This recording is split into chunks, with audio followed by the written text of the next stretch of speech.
Cette émission est une production de la télévision régionale des Moulins. Bonsoir, mesdames et messieurs, et bienvenue à cette nouvelle édition de Vue d'ici. De Terrebonne à la scène mondiale, le talent de Damien Agliata et le leadership de Guillaume Roy font rayonner la shop à pain à l'international. En seconde partie d'émission, cette femme déterminée et courageuse est au cœur d'un documentaire marquant et elle vit un grand tournant professionnel. Recherchiste à TVRM, Solène Démétré est des nôtres aujourd'hui. Chers auditeurs et auditrices, restez avec nous car ça commence maintenant.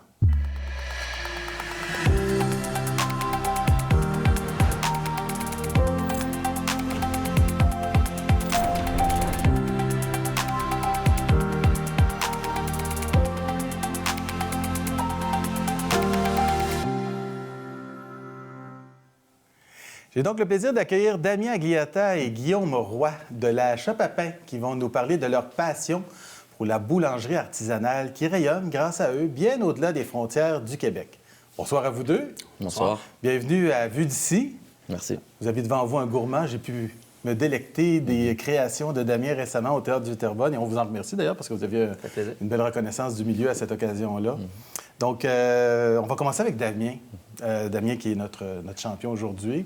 Puis là, on a tes prix avec toi que tu as remportés. Tu vas pouvoir nous en parler un petit peu. Donc, qu'est-ce que ça représente cette compétition pour toi et ces médailles? Ça représente beaucoup de fierté, le fruit de beaucoup de travail intensif dans les mois qui ont précédé la Coupe. Ouais. Très fier d'avoir partagé ça avec toute mon équipe, toute ma famille qui m'ont suivi là-bas. Donc, ouais, beaucoup de fierté. Beaucoup de fierté. Donc, pour placer les gens, peut-être juste nous expliquer un petit peu d'où... C'est quoi ces prix-là? Là? Donc, il y a un championnat de Coupe du monde d'or et une de bronze. Peux-tu nous en donner un petit peu plus, un aperçu? En fait, c'est la Coupe du monde de viennoiserie, donc la première édition. Qui avait lieu en novembre. Qui avait lieu en novembre à Vannes, en Bretagne.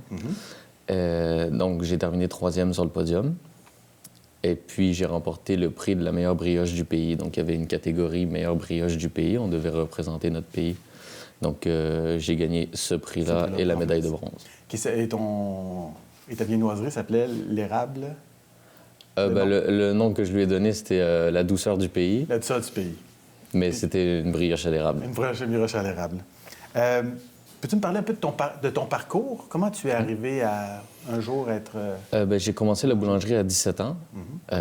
L'école, c'était pas trop mon dada. Truc, donc, mon père, il m'a dit, il n'y a pas de problème, mais si tu arrêtes l'école, il faut que tu travailles, tu peux pas rester sans rien faire. Est-ce qu'il était boulanger, lui? Mon père est boulanger. Moi, je suis boulanger de 4e génération. 4e génération, donc. Ouais. Papa, grand-papa, arrière-grand-papa. Ouais, exactement. Oh, wow, quand même.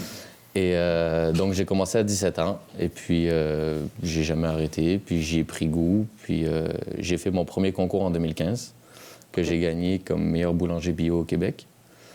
Donc, un concours local ici. Oui, un concours local. Ensuite, j'ai fait en 2017 le Mondial du pain avec mon père. Moi, j'étais le commis, qu'on appelle... L'apprenti. L'apprenti, exactement. Ouais. Mon père était chef, et on avait un coach qui était Patrick Lejallet. Et puis, cette année, l'année dernière maintenant, ce concours-là. Ce concours-là. Parce que c'est un entraînement, là. Oui. Tu es un entraîneur, tu as des... C'est pas une mince affaire, là. Non. C'est 6 mois de travail toutes les semaines, voire presque tous les jours, le week-end. Donc, oui, c'est beaucoup de travail. Tu es un Olympien, Olympien des viennoiseries. Exactement. Bien, on rigole, mais c'est vraiment ça. Ouais. Hein? Puis toi, Guillaume, c'est ton employé. Vous travaillez ensemble. Quel rôle tu as joué dans son succès ou dans son travail? Bien, au départ, pas grand-chose. Damien est venu me voir au printemps dernier. Il m'a dit, patron, est-ce que je peux faire un concours international? Puis j'ai dit, ben oui. Alors, je l'ai laissé aller comme ça. Il y avait déjà un coach délégué qui s'appelle Roch Desjardins qui l'a recruté. Et puis, moi, je suis un passionné, comme Damien. Alors, à force de le voir s'entraîner tous les jours, j'ai commencé à m'impliquer petit à petit. Finalement, je suis devenu un membre de l'équipe technique. Donc, le vendredi, on s'entraînait, Damien et moi, on commençait tout. On faisait la reproduction du concours. Donc, pendant 6 heures, Top de mise en scène, là. Je partais le chronomètre, puis là, je notais tout. Tu as fini telle pièce à telle heure. Ça t'a pris 10 minutes, 15 minutes. Oups, on a dépassé, on n'a pas dépassé, parce que c'est important de finir dans les délais impartis. C'est une compétition, donc il y a vraiment des règles à respecter. Vraiment, et c'est tout à son honneur, parce que Damien, le jour de la compétition, il a été le seul à avoir terminé dans les temps. La France n'a pas été capable, Taïwan non plus, des gros joueurs mondiaux. Donc, ils ont perdu énormément de points parce que c'est la base, là, finir dans les temps impartis. Damien avait même le temps de passer l'aspirateur là, dans son fournil, là, juste pour dire. Donc, mon rôle, c'est ça. C'était principalement support moral, partage d'expérience, l'encadrer, le préparer à cette compétition mentalement beaucoup, parce qu'on a parlé d'Olympique, mais c'est ça. C'est ça, effectivement. C'est beaucoup de pression. Il y a beaucoup dans la tête de choses qui se passent, qui se jouent. Donc, je pense que c'était ça. Je pense que j'ai joué un peu. Pour placer un peu les téléspectateurs, ton entreprise, la Shop à pain, c'est une entreprise que tu as créée il y a quand même plusieurs années, là, donc, qui est ici localement. Oui. Peux-tu juste nous dire un petit mot sur l'entreprise? La boulangerie, je l'ai créée en 2013. Okay. Un peu comme Damien, moi aussi, je représente la 4e génération de boulangers dans ma famille. Donc, mon grand-père, mon arrière-grand-père était boulanger. J'ai appris dans le fournil familial qui était à Montréal. Et puis, j'ai beaucoup voyagé parce que c'est un métier, boulanger, pâtissier, qui nous permet de voyager à travers le monde. Donc, j'ai voyagé, j'ai été chercher mon expérience. Puis, en 2013, j'ai dit, OK, là, c'est le temps. Là, j'aimerais ça relever ce défi-là entrepreneurial. J'ai observé qu'il n'y avait pas de boulangerie artisanale, de micro-boulangerie à Terrebonne. Pour une population de 110 000 habitants à ce moment-là, c'était quand même inusité. Puis j'ai dit, OK, on le fait. Donc, on est situé sur Grande Allée. Au début, j'étais dédié uniquement au commerce, donc restaurant, hôtel, traiteur de la région. Puis les gens qui sentaient le pain cuire dans l'atelier, ils venaient cogner puis disaient, est-ce qu'on peut en acheter? Donc, j'ai ouvert boutique, mais au début, c'était rien. Puis petit à petit, le bouche à oreille. Puis là, maintenant, c'est une grosse part de notre marché, c'est la boutique. De détail, et la renommée de ce concours-là nous attire encore plus de gens. Là. Je voulais passer un petit peu les gens pour savoir d'où vous venez. Hein? Et la brioche, qu'est-ce qu'elle a de particulier? De quelle façon elle représente l'identité canadienne, québécoise? Bien, comme j'ai dit tout à l'heure, il fallait faire une brioche qui représentait le pays.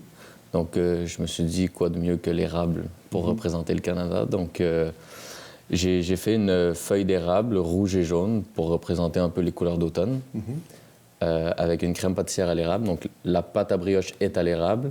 La crème à l'intérieur est à l'érable aussi, avec des pacanes grillées, des noix de pacanes grillées. Et... Ça lui donne sa saveur canadienne. Là. Exactement. Ça a donc été très bien reçu là, par le jury. Là. Oui, j'ai eu que des bons... Comment t'es venu l'inspiration de ça? C'est quelque chose de particulier qui t'a fait... Pour un concours comme ça, il faut être assez un peu créatif. Il faut vraiment penser à... Le matin, quand je me levais, je pensais à ça. Le soir, je me couchais, je pensais à... Donc, j'ai fait beaucoup de tests. Et puis, un jour, j'ai eu l'idée de la feuille. Et puis, j'ai essayé. On a retravaillé dessus beaucoup. Parce qu'au début, c'était pas du tout ce que c'était le jour du concours.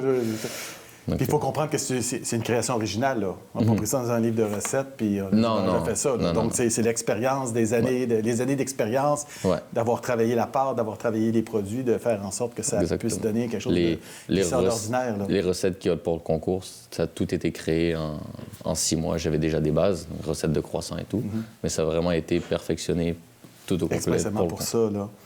Est-ce que ça a eu un impact pour la Shop à pain? Définitif. Ouais. Vraiment, ça a eu un impact local. Les gens qui ne nous connaissaient pas nous connaissent. Ceux qui nous avaient entendu parler de nous, maintenant, viennent nous voir. On a vu les ventes à la boutique augmenter considérablement en novembre, dès le début. Ce qui a aidé aussi, c'est on a eu beaucoup de visibilité sur les médias. Donc, on a fait comme une tournée promotionnelle avant de partir, en revenant avec les trophées. Ouais, donc, ça a eu un impact auquel moi, je ne m'attendais pas. Je ne le faisais pas pour ça, je le faisais... pour l'expérience, parce que ça a été une expérience extraordinaire. Déjà, aller dans un autre pays, compétitionner à ce niveau-là.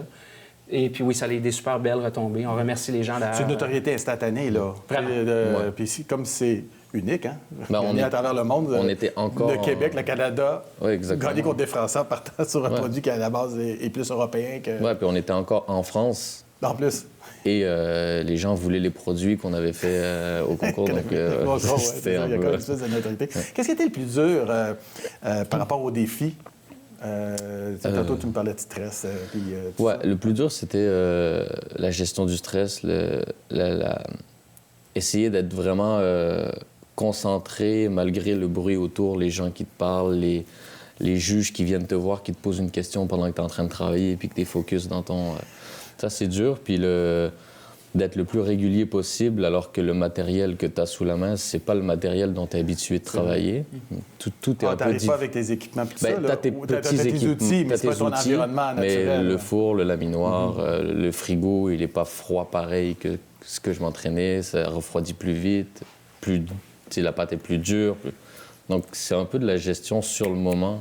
Ça t'apporte du stress, puis il faut être capable de le pondérer, puis d'aménager s'adapter aux circonstances. C'est le plus dur. Quand même. C'est pas... Après, je me suis entraîné pendant 6 mois, donc je savais exactement ce que je devais faire, quand je devais le faire. Mais c'était vraiment le stress et la tension. Tout ce qui entourait le... C'est quand même particulier. Si tu entraînes 6 mois... on voit, c'est vraiment olympique. Hein? On est dans le même, dans la même optique. Oui, puis il était dans sa bulle. Là-bas, il était dans sa bulle. C'est vraiment beau à voir. Et puis, il y a même un juge, un meilleur ouvrier de France, donc on parle de la crème là, des professionnels, qui lui a dit à la fin de la compétition que c'était un plaisir de l'avoir vu travailler durant toute la compétition. Ouais. Comment soutenez-vous la créativité dans l'entreprise? Ils ont quartier libre. OK. Donc, c'est pas sorcier. Là-dessus, je suis pas regardant. Je leur dis, vous avez... tu as une idée, on le teste, on l'essaye. Souvent, c'est de la chimie. Hein. Puis on parle des produits généraux là, au grand public, là, pas nécessairement des éléments particuliers. Oui, à tout le temps. Comme ça, moi, je suis toujours ouvert à toutes les idées. On veut se démarquer. Bien, c'est comme ça qu'on se démarque. Puis moi, je suis conscient que ça marche pas toujours du premier coup. Donc, il faut essayer. Il y a beaucoup de tests qu'on sort pas aussi. Oui. Que finalement, on l'a testé, mais c'est pas... Ça marche pas, c'est pas beau, c'est pas ce qu'on pensait que ça allait donner. Mais à ce niveau-là, ils ont carte blanche de laisser aller leur créativité. C'est une très belle boutique là, pour être un client. Là. Donc, c'est quand même une super boutique, là, ce que tu tiens là, comme entreprise. Comment ça fait évoluer ton... on a à peu près 2 minutes. Comment ça fait évoluer ton savoir-faire personnel par rapport à tout ça? Est-ce qu'il y a des choses qui ont évolué? Puis comment ça peut affecter tes projets futurs? Ça a beaucoup évolué parce que tu sors d'une zone de confort. Tu fais pas ton travail de tous les jours, donc tu es obligé de tester des choses, donc tu apprends sur le moment. Pour le futur, Est-ce qu'on va retenter l'expérience de J'aimerais bien. Okay, J'aimerais bien. Donc, vous parlez au patron, puis voir si on peut y aller. On veut la médaille d'or. On va voir, mais pourquoi pas. En plus, si on peut avoir la même équipe qu'on était... T'es un homme heureux dans cette entreprise-là? Oui, c'est quelque chose de... c'est important hein, d'avoir le plaisir de pouvoir travailler ensemble. Puis de quelle façon ça a changé les objectifs de l'entreprise? Ça a-tu évolué ou fait évoluer les choses? Mon objectif, ça a toujours été d'avoir une des meilleures boulangeries de la région, même du Québec, je veux dire, ou une des meilleures boulangeries. Donc, ça nous a amené la notoriété, mais on continue dans le même... Dans la même situation. Vraiment, offrir les meilleurs produits frais, créatifs. Vous êtes combien d'employés? On est 15 en tout à la boulangerie. 15 employés. Donc, puis plusieurs boulangers, j'imagine? Hein? Oui, on est 5 boulangers. Il y en a 5 boulangers à temps plein. En plus des gens qui sont en soutien dans la cuisine, plus les gens qui sont sur le plancher, là, en avant. Exactement. Ouais. Bien, écoutez, tous les deux, je vous remercie beaucoup de votre... Puis encore félicitations de votre succès. C'est vraiment, ça nous touche beaucoup. Ça rayonne sur la MRC des Moulins et Terrebonne. Donc, merci beaucoup. Donc, merci beaucoup d'avoir brillé comme ça. Ça nous a fait vraiment plaisir. Après la pause, j'accueille Solène Démétré, qui est une femme d'exception, dont l'histoire a fait l'objet récemment d'un documentaire touchant. Elle nous parle de cette expérience et se confie sur la vie qui est la sienne maintenant. On en reparle après la pause, donc restez avec nous.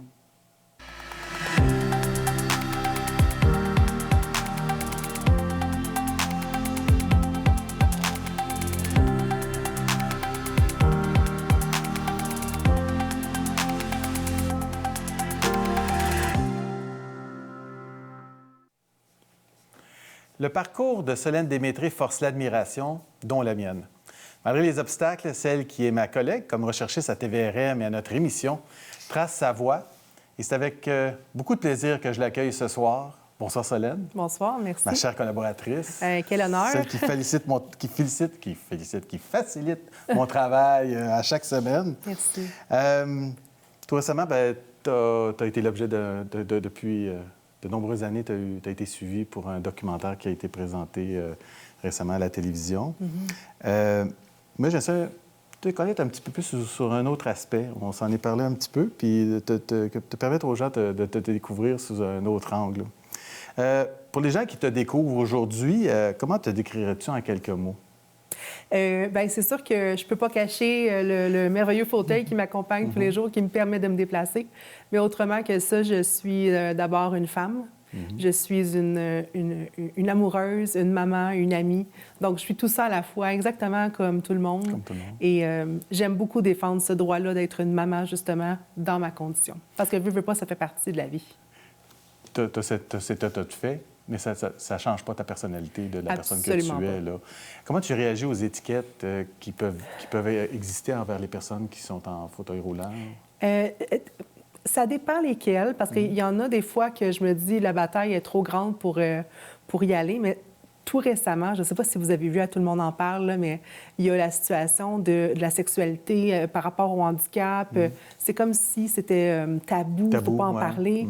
Et je pense que c'est une des premières questions qu'on me pose quand on me connaît maman. Mais comment tu as fait? Et là, j'ai dit, à chaque fois, je me dis, OK, je vais expliquer le processus. Donc là, je lui dis, oui, je comprends, c'est compliqué, c'est un processus, c'est toutes des étapes à suivre. Bien, j'ai fait l'amour et c'est tout. Donc, on dédramatise tout ça. C'est ça? Comme tout le monde, c'est ça. exactement. Ouais. Puis, il y a le poste, il y a un poste Ami Télé qui, ça se demande pas, qui révèle certaines fois auprès de gens, de personnes handicapées, c'est une question qui revient malheureusement à peu près à tout le monde qui a un handicap. Bien, moi, tout le monde y répond spontanément en disant absolument. Je suis comme tout le monde, moi. Bien oui. Puis il faut répondre à ces questions-là parce que justement, on veut démystifier puis on veut exister sur la place publique. Parce que je trouve que le handicap est souvent caché et souvent... il y a 16 de la population qui fait partie du groupe des personnes handicapées au Québec. Donc, 16 c'est une personne sur 6, à peu près. Bien, c'est quand même, c'est quand même énorme. Ça, c'est l'OPHQ qui sort les statistiques à chaque année. Donc, c'est quand même un gros pourcentage. Puis, je trouve pas qu'on en voit tant que ça. Donc, c'est important de répondre, démystifier. Il y en a qui ne sont pas à l'aise. Moi, je suis très à l'aise de le faire. Très avec ça. Mais toi, tu as fait l'objet donc d'un documentaire qui a suivi ta vie quand même pendant 10 ans. Oui. Les eaux calmes, que j'ai vu, que beaucoup de gens ont vu, qui était très touchant comme reportage, hein, de découvrir sous un angle familial avec ton mari, tes filles. Qu'est-ce que ça t'a donné?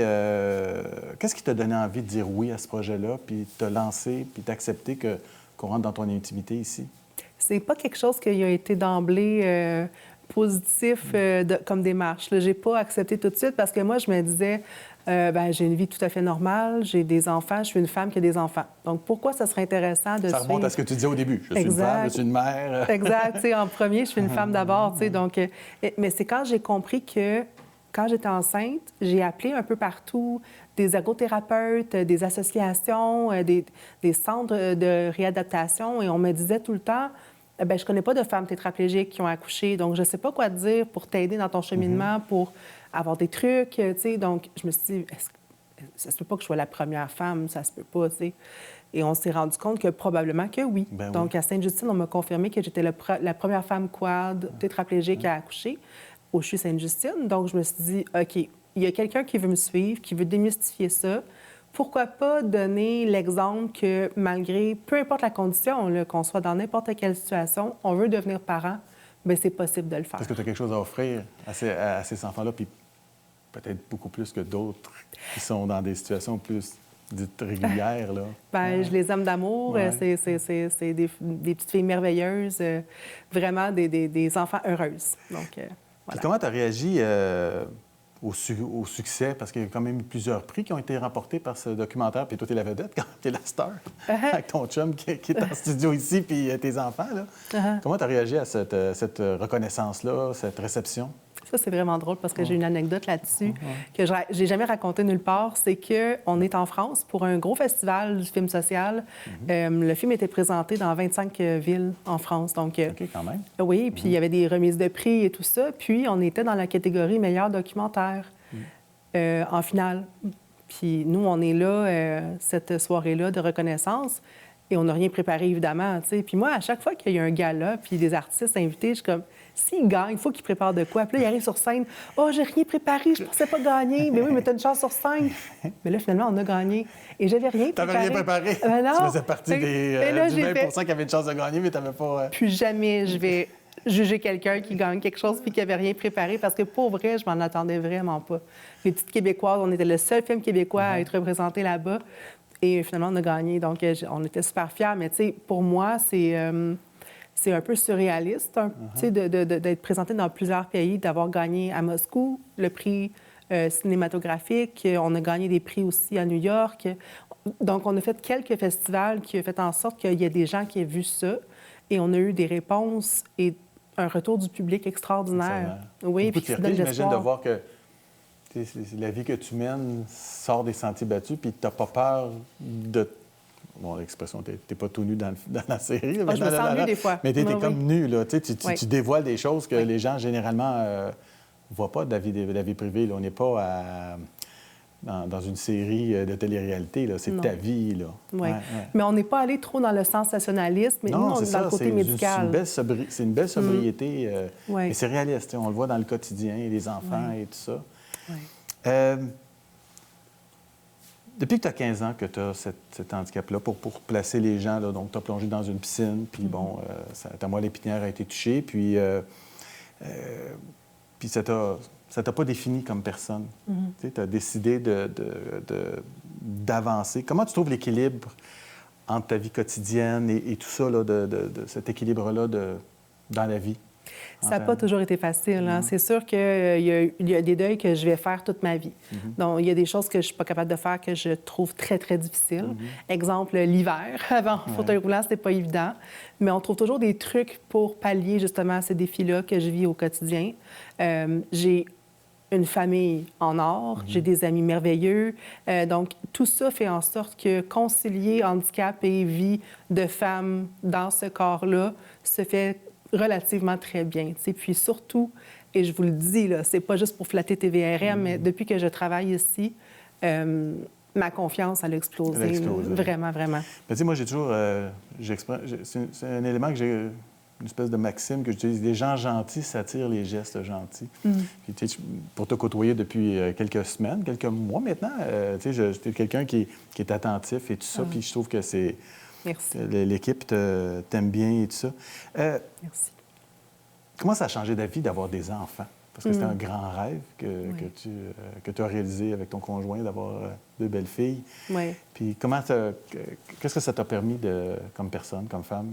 Bien, c'est drôle parce que quand j'ai eu mon accident, la première chose que j'ai demandé avant de demander si j'allais remarcher un jour, c'était est-ce que je vais pouvoir avoir des enfants? Tu sais, puis comme il n'y en avait pas de femmes tétraplégiques, ils ne savaient pas comment répondre, pauvre docteur. Tout le monde était comme marchait sur des œufs, puis c'était tellement maladroit, mais on m'a dit, il y en a un en particulier qui m'a répondu, il faudrait d'abord que tu trouves quelqu'un qui veuille de toi, après tu verras si tu peux avoir des enfants. J'ai fait, oh, OK, fait qu'il faut d'abord que je trouve quelqu'un qui veuille de moi, ça va être compliqué, tu sais. En sortant de réadaptation, je me suis fait un amoureux, ça a bien été. Je me suis dit, bah, je vais être correcte de ce côté-là.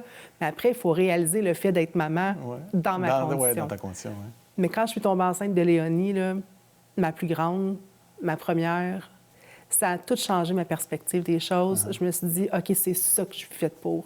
Je suis faite pour être maman et je vais jouer mon rôle à fond. Et c'est le plus beau de ma vie. Ouais. Puis, t'es maman? Mais tu es maintenant une professionnelle. Oui. Tu travailles avec une super équipe à TVRM. Comment tu vis ça? Ça fait à peu près 1 an là, que tu as travaillé avec ton conjoint dans son entreprise. Bon, c'est quand même un environnement contrôlé, on va dire. Là, tu sors quand même des sentiers battus. Là. Oui. Comment tu vis ça d'être à TVRM? Ah, je me Tu en as parlé un petit peu tantôt, là, mais peut-être mais je me trouve très chanceuse. Puis ça s'est fait graduellement. J'ai commencé ici à TVRM en juin. Ça va faire 2 ans bientôt. Puis je m'occupais plus des réseaux sociaux, le côté web, les courriels, tout ça. Donc, je suis rentrée ici avec juste l'espoir de faire quelque chose, d'apporter un servir. petit... Oui, puis au fil du temps, bien, il y a une recherchiste qui est partie, il y a d'autres employés aussi qui ont fait un petit remaniement, c'est ça. Et ben, j'ai pris la balle au bon. J'ai proposé ma candidature qui a été appuyée par Marie-Claude Brouillette, qui était ici aussi, qui est partie. Et elle m'avait demandé il y a 2 ans, viens rechercher sa TVRM, mais j'avais comme aucune expérience. Je me disais, qu'est-ce que je vais apporter? Je ne le sais pas. Je vais peut-être être un boulet. J'ai toujours Tu te remettais en question par rapport à tes compétences du fait que tu n'avais pas vécu une vie professionnelle de cet ordre-là en public. Là. Moi, j'ai fait des études en travail social. Je veux dire, j'ai pas d'études en journalisme. Non. Donc, mais sauf que petit à petit, on me laissait ma place puis on me laissait aussi me découvrir. Et c'est ce que j'ai apprécié le plus de l'équipe ici, c'est qu'on me laissait la chance. Et je pense que je fais un bon travail. Oui, je le confirme. Il y a beaucoup de fierté. Tu sais, j'ai parlé de Marité, aujourd'hui, puis tu sais, on évoquait ta visite ce soir sur le plateau, puis il y avait une fierté de son côté, de voir que tu étais au sein de l'équipe, puis de voir que tu contribuais à notre développement comme télévision communautaire. Il nous reste à peu près 2 minutes. Quel bilan tu fais depuis que tu as l'âge de 15 ans, que tu regardes ta vie? Il te reste 1 minute, OK? Ta vie en 1 minute. Comment tu vois ce développement-là depuis? Puis quels sont tes projets? Comment tu te propulses là, par rapport à l'avenir? Comment tu vois ça? C'est drôle parce que j'ai toujours rêvé depuis mes 15 ans d'être une payeuse d'impôts. Tout le monde rit de moi, mais tu sais, c'est vrai. J'ai une fierté en arrière de ça. Hein? Oui, parce que je consommais beaucoup de services et de tout ça, mais comment je vais rendre à la société, moi, mon rôle dans la vie commune. Parce que c'est ça, une société, c'est que tout le monde fait sa part, tu sais. Donc, j'avais hâte de contribuer, moi aussi. Donc, j'ai fait 2 petits êtres humains qui vont être des payeurs de taxes. Mais là, aujourd'hui, c'est rendu mon tour aussi à redonner. Puis ça me rend très, très fière, tu sais. Et là, je suis sur le CA de la FICAM. Je ne sais pas si on a le temps d'en parler, mais la FICAM, c'est le Festival international adapté de Montréal, où on a gagné aussi 2 prix de meilleur documentaire cette année. On m'a demandé d'être sur le CA, donc je vais être sur le CA de ça. Puis ça, c'est un nouveau défi aussi que je ne connais pas du tout, mais je plonge. J'ai plongé une fois, je me suis cassé le cou, mais là, je replonge pour une bonne raison. Ça te permet à toi de repousser les limites aussi. Absolument. Au début, c'était des limites que ta chaise t'imposait. Oui. Mais là... C'est toi qui te... Moi, la femme en a plus, là. Non, c'est ça. Elle s'en permet de repousser. Merci beaucoup de ta visite avec nous, d'avoir partagé ton parcours avec beaucoup de sincérité. Parce que, tu sais, c'est pas toujours facile de se mettre à parler de soi, hein? Tu serais timide, d'ailleurs, hein? Tu ne courrais pas nécessairement après ça. Hein? C'est moi qui ai incité un peu. Bien, aussi, ça nous rappelle que la détermination, bien, le talent et la confiance peuvent réellement ouvrir des portes puis inspirer bien au-delà de l'écran. Merci. Donc, chers auditeurs et auditrices, merci beaucoup. Chers auditeurs et auditrices, j'espère que cette émission vous a plu. Au plaisir de vous retrouver la semaine prochaine pour une nouvelle édition de Vue d'ici.